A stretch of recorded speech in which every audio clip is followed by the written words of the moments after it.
നമ്മുടെ യഥാർത്ഥ പ്രകൃതം ദയയാണോ? അത് സ്വാഭാവികമായ ഒരവസ്ഥയാണോ?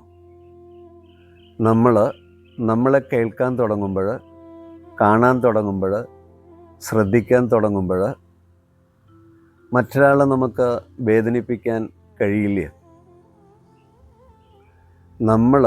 നമ്മളെ എങ്ങനെയാണോ കാണുന്നത് അതേപോലെ നമുക്ക് ചുറ്റുമുള്ളവരെയും കാണണം. സർവ്വ ജീവജാലങ്ങളിലേക്കും നമ്മുടെ സ്നേഹം ഒഴുകണം.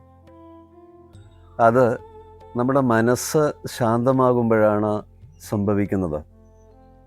മനസ്സ് ശാന്തമാകുമ്പോൾ സ്വാഭാവികമായും ദയ നമുക്കൊപ്പമുള്ളവരിലേക്കും സർവ്വ ജീവജാലങ്ങളിലേക്കും അത് ഒഴുകും.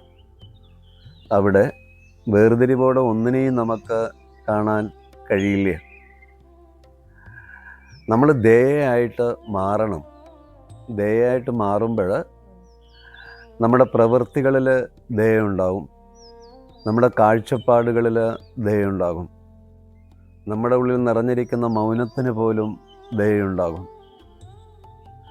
ശ്രദ്ധയോടെയുള്ള ഒരു ജീവിതമാണ് അതിന് നമുക്ക് വേണ്ടത്. നമ്മൾ പറയുന്നത്, കേൾക്കുന്നത്, അറിയുന്നതിന് പൂർണ്ണ ശ്രദ്ധയുണ്ടാവണം.